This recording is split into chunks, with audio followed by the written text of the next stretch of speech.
Hey everyone, welcome back to Error Genie. In today's video, I'll show you how to get a custom crosshair on Xbox using a few different methods.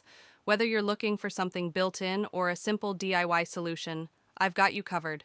Let's dive into it. Method 1.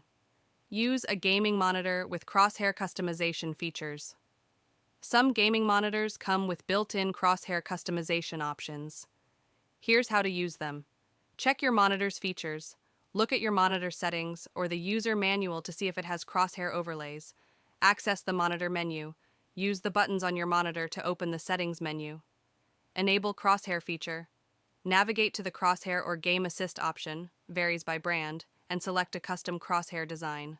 Apply your settings. Once you've selected your preferred crosshair, save your settings, and it will appear while you play any game on your Xbox. Method 2. Try overlay apps, if available. Some third-party apps allow you to add custom crosshairs as an overlay on your screen. While Xbox doesn't have native support for this, some gaming hubs or apps might work. Search for apps. Check if any apps or services on Xbox or your TV support custom overlays. Some smart TVs with game mode might have built-in features. Enable overlay. If you find an app with crosshair functionality, follow the app's instructions to enable the crosshair overlay while gaming. Method 3. Use dry erase markers or tapes, temporary solution. If you want a quick and temporary solution, this DIY method works great. Grab a dry erase marker or transparent tape. Choose a dry erase marker that can be easily wiped off or use transparent tape and place it on your screen. Find the center of your screen.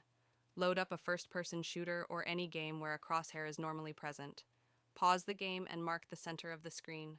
Draw or place a crosshair. Use the dry erase marker to draw a small dot or cross at the center, or place a small piece of transparent tape with a mark in the middle. Start playing. Now you have a temporary custom crosshair that will work for any game, and there you have it. These are 3 easy methods to get a custom crosshair on Xbox. If you found this video helpful, don't forget to like and subscribe for more gaming tips and tricks. Thanks for watching.